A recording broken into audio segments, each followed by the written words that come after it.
کہ ایسی ایسی مثالیں قائم کی. کبھی تو وہ سیدوں کی ڈولی کو کندھے پہ اٹھاتا نظر آتا ہے, کبھی سیدوں کے ہاتھ چومتا نظر آتا ہے, کبھی آل رسول کو عام لوگوں سے دونا حصہ دیتے نظر آتا ہے, اور کبھی چھوٹے چھوٹے سید زادوں کو دیکھ کر تعظیم میں کھڑا ہوتا نظر آتا ہے. کس واقعے کی بات کی جائے, اعلیٰ حضرت نے عشق رسول کی وہ مثالیں قائم کی ہیں, ہماری عقلیں حیران ہیں. میرے پیارے اور محترم اسلامی بھائیوں, آج کسی سے کہو کہ تم غلامی رسول میں موت بھی قبول کا دعویٰ کرتے ہو اور جناب عشق رسول کا دعویٰ کرتے ہو, تو سرکار کے نام پر تو ہر کوئی قربان ہونے کے لیے تیار ہے. مدینے والے کی شان پر دل جھوم جایا کرتا ہے, ادب کرنے کو جی چاہتا ہے, مگر اعلیٰ حضرت ادب کس کا کرتے, قربان کس پر ہوتے, تمنا کس بات کی رکھتے. اعلیٰ حضرت سنیے کیا کہتے ہیں. آج دعوت اسلامی والوں کو لوگ سمجھاتے ہیں کہ جناب اتنی دیوانگی اچھی نہیں ہوتی, یہ بات بات پر آپ مدینہ مدینہ کہتے ہیں, اتنا زیادہ عشق رسول کے آپ ڈنکے بجاتے ہیں, بات بات پر جناب آپ کی محفل نعت میں آنسو بہاتے ہیں, مدینے جاتے ہیں تو ننگے پاؤں رہتے ہیں. اتنا زیادہ دیوانگی اچھے نہیں ہوتی, زمانے کے ساتھ بھی رہنا چاہیے, کچھ جناب ماڈریٹ ذہن بھی ہونا چاہیے, کچھ جناب دانش مندوں والی گفتگو بھی ہونی چاہیے. میں اس دانش مند کی بات کر رہا ہوں کہ آج علماء اس کے علم و فکر پر حیران ہیں. آج بھی اگر مفتی فتویٰ لکھنا چاہتے ہیں تو فتاوی رضویہ کے محتاج ہیں. وہ دانش مندوں کا امام, وہ عقل کا پہاڑ, جس کی عقل پر آج علماء حیران ہیں, وہ اپنی عقل مندی کو کیا کہہ کے مخاطب کر رہا ہے, اپنے دماغ کو کیا سوال کر رہا ہے. سنیے دیوانگی کہتے کس کو ہے, مدینے والے پر فدا ہونے کا ذہن کس طرح ہونا چاہیے. اعلیٰ حضرت اپنے آپ سے سوال کرتے ہیں, رضا کسی سگے طیبہ کے پاؤں بھی چومیں, اے رضا کسی سگے طیبہ کے پاؤں بھی چومیں کہ تم اور آہ کے اتنا دماغ لے کے چلے. لوگ کہتے ہیں تیرا دماغ بہت بڑا ہے, بڑا عالم ہے, بڑا مجدد ہے, تیرے علم کے دریا بہ رہے ہیں, رضا کسی سگے طیبہ کے پاؤں بھی چومیں, یہ کام تو کیا نہیں, کیا دماغ ہے تیرے پاس. یہ اعلیٰ حضرت کے عشق کی پکار ہے. اعلیٰ حضرت سگے طیبہ سے کیا پیار کرتے تھے. مدینے کی گلیوں پر فدا ہونا ہو, سرکار کے عشق میں مچلنا ہو, تو سیکھو اس عاشقوں کے امام سے. ایک اور جگہ فرماتے ہیں, خوف ہے سما خراشی یہ سگے طیبہ کا, ہمیں خوف ہے کہ اگر زور زور سے روئیں گے دربار رسالت میں, آنسو بہائیں گے, تو کہیں مدینے کے کتوں کی نیند خراب نہ ہو جائے.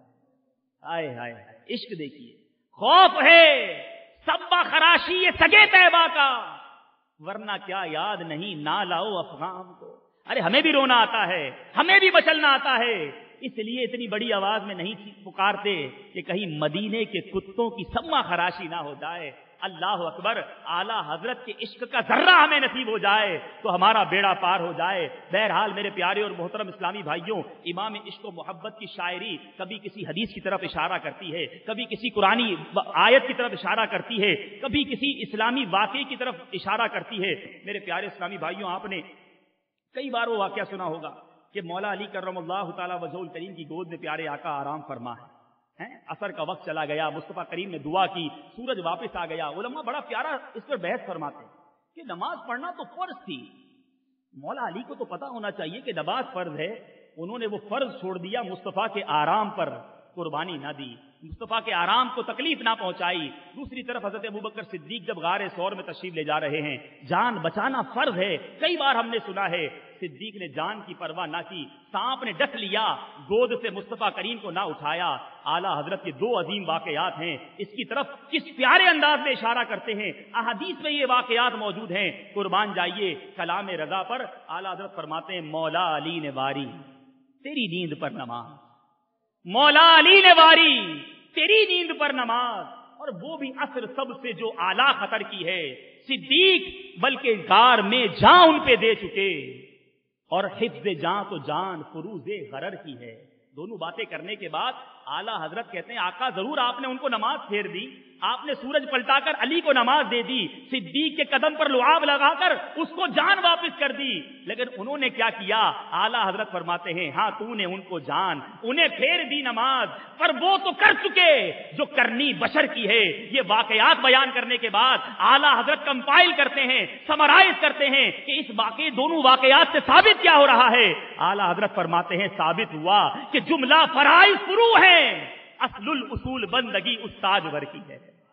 ارے سارے فرائض فروع ہیں, اصل بندگی اصول یہ ہے کہ بندگی استاج ور کی ہے. کسی اور کسی مولوی نے ثابت نہیں کیا, خلفائے راشدین نے اپنے عمل سے ثابت کر دیا کہ ثابت ہوا کہ جملہ فرائض فروع ہیں، اصل الاصول بندگی اس تاجور کی ہے۔ ایک اور بڑا پیارا واقعہ میرے پیارے اور محترم اسلامی بھائیوں، معجزات رسول پر جب بھی گفتگو ہوا کرتی ہے اشارے سے چاند چیرنے کا واقعہ بیان کیا جاتا ہے، سورج کو پلٹانے کی بات کی جاتی ہے۔ امام عشق و محبت ان معجزات کی طرف جب اشارہ فرماتے ہیں کیا خوب لکھتے ہیں، اشارے سے چاند چیر دیا، چھپے ہوئے خور کو پھیر دیا، گئے ہوئے دن کو عصر کیا، یہ تاب و تمام تمہارے لیے۔ ایک اور جگہ فرماتے ہیں سورج الٹے پاؤں پلٹے، چاند اشارے سے ہو چاک، اندھے منکر دیکھ لے قدرت رسول اللہ کی۔ کس کس شعر کی بات کی جائے، کوئی شعر حدیث کی ترجمانی کر رہا ہے، کوئی کسی قرآنی واقعے کو بیان کر رہا ہے، کوئی سیرت مصطفیٰ کے کسی پہلو کو اجاگر کر رہا ہے۔ میرے آقا فرماتے، وہ حدیث آپ نے کئی بار سنی ہوگی جس کا مفہوم ہے کہ میرے صحابہ تاروں کی مانند ہے، جس کی اقتدا کرو گے کامیاب ہو جاؤ گے۔ اعلیٰ حضرت اہل سنت والجماعت کو خوشخبری سناتے ہیں، اہل سنت کا ہے بیڑا پار اصحاب حضور، اہل سنت کا ہے بیڑا پار اصحاب حضور، نجم ہیں اور ناؤ ہے عطرت رسول اللہ کی۔ اعلیٰ حضرت نے جب قرآن پاک کی تلاوت کی ہوگی، کبھی یاسین دیکھا، کبھی طٰہٰ دیکھا، کبھی کاف ہا یا عین صاد دیکھا، کبھی سراج اور منیر کہتے ہوئے رب کو پایا، کبھی امام عشق و محبت نے ورفعنا لکا ذکرک کے بارے میں پڑھا، تو اعلیٰ حضرت نے ایک طرف اپنے کلام کو دیکھا ہوگا، اپنی نعتوں کو دیکھا ہوگا، دوسری طرف رب کا انداز بیاں دیکھا۔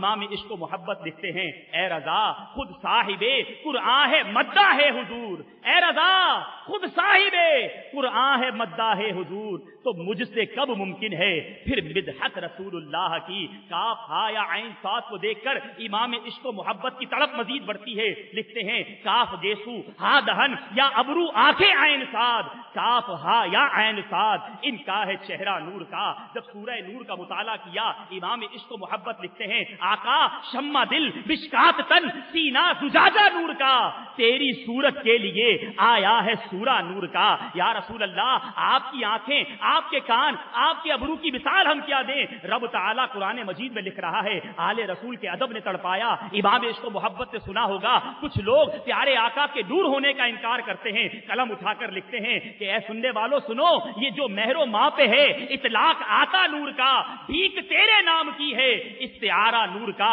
کبھی ایک چاند کو دیکھا ہوگا، پہلے دن کا چاند ہے، ہلال کی مانند کشکول کی مانند ہوا کرتا ہے۔ امام عشق و محبت کے عشق نے تڑپایا ہوگا، ایک چاند کو ہلال کو دیکھنے لوگ بڑی توجہ سے دیکھتے ہیں، بڑا پیارا لگتا ہے، مگر اس کو کشکول کی مانند امام عشق و محبت لکھتے ہیں بھیک لے سرکار سے لا جلد کاسا نور کا، ماہ نو طیبہ میں بٹتا ہے پیالہ نور کا۔ اعلیٰ حضرت سرکار کی نورانی سرکار سے کس طرح بھیک مانگتے ہیں، یا رسول اللہ میں گدا تو بادشاہ بھر دے پیالہ نور کا، نور دن دونا تیرا دے ڈال صدقہ نور کا۔ اعلیٰ حضرت رحمت اللہ تعالی علیہ آل رسول کے بارے میں سوچ کر لکھتے ہیں، یا رسول اللہ تیری نسل پاک میں ہے بچہ بچہ نور کا، تو ہے عین نور تیرا سب گھرانہ نور کا۔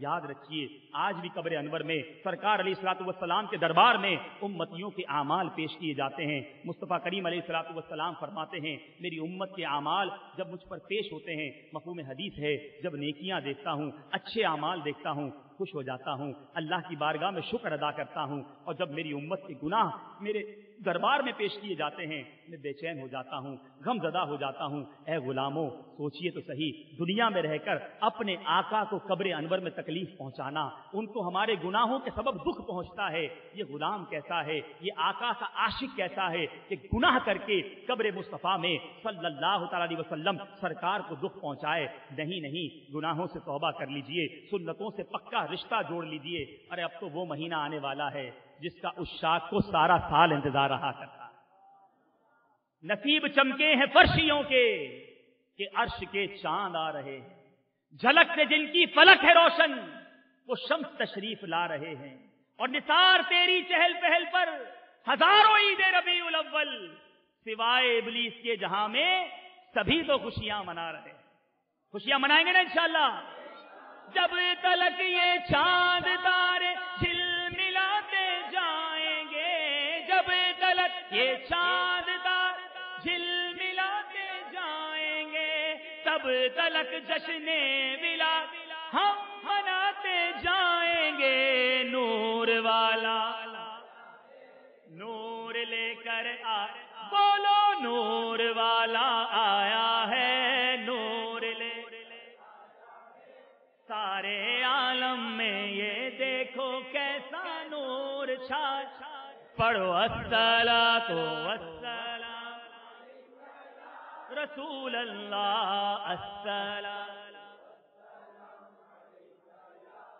صلو علی الحبیب. آپ نے کیا تیاری کی ہے تحفہ دینے کے لیے؟ ٹھیک ہے گھر سجائیں گے, جھنڈے لہرائیں گے, لائٹنگ کریں گے, نئے کپڑے سلوائیں گے انشاءاللہ, مگر تحفہ آپ کو پتا ہے کیا ہونا چاہیے؟ یہ کیسی سیلیبریشن ہے, یہ کیسی تیاری ہے کہ چہرہ میرا دشمنان مصطفیٰ جیسا ہو اور میں ربیع النور کی برکتیں لوٹوں. تو چلے جو اب تک ہوا اس سے توبہ کرتے ہیں. میرے آقا فرمائے نماز میری آنکھوں کی ٹھنڈک ہے اور میں فجر کی نماز میں باقی نمازوں میں سستی کرتا رہوں. یہ کیسی تیاری ہے؟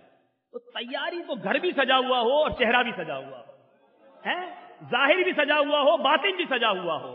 تو اس بار ربیع النور ایسے انداز میں منانی ہے, بلکہ ابھی سے تیاری ہے. بھائی جس کے گھر میں شادی ہوتی ہے وہ شادی والے دن تیاری نہیں کرتا. آپ بولیں گے بھائی 12 ربیع النور سے میں جناب داڑھی رکھ لوں گا, 12 ربیع النور سے جناب وہ نماز شروع کر دوں گا. نہیں بھائی, جس کے گھر میں شادی ہوتی ہے وہ 3 مہینے پہلے سے تیاری کرتا ہے, کپڑے سلوانے دیتا ہے, ہال بک کرواتا ہے, لائٹیں والوں کے پاس جاتا ہے. تو یار ابھی سے تیاری شروع کر دو کہ سنتوں کا پیکر, سرکار کی سنتوں کا عامل, سر پر امامہ, چہرے پر داڑھی, سنتوں کا لباس, 5 وقت کا با جماعت نمازی. اور پھر جب ربیع النور آئے اور میرے آقا کی نگاہ پڑ جائے, شروع میں نے کہا تھا وہ نگاہ کیسی ہے, قسمت میں لاکھ پیش ہو, بہت ساری تکلیفیں ہوں گی, بیماریاں ہوں گی, پریشانیاں ہوں گی, آپ گرفتار ہوں گے, ہر بندہ پریشان ہے. تو میں آپ کو علاج بتا رہا ہوں نا بھائی, پکڑ لو نا وہ نگاہ کرم, حاصل کر لو نا وہ نگاہ, پھر دیکھو کیسا بیڑا پار ہوتا ہے. تو نگاہ پڑتی اس پر ہے جو نگاہ حاصل کرنے کی تیاری کرتا ہے. قسمت میں لاکھ پیچ ہوں, 100 بل 1000 کج, یہ ساری گتھی ایک تیری سیدھی نظر کی. ایک سیدھی نظر پڑ گئی نا, سارے بیڑے پار ہو جائیں گے. صلو علی الحبیب علی محمد صلی اللہ علیہ وسلم.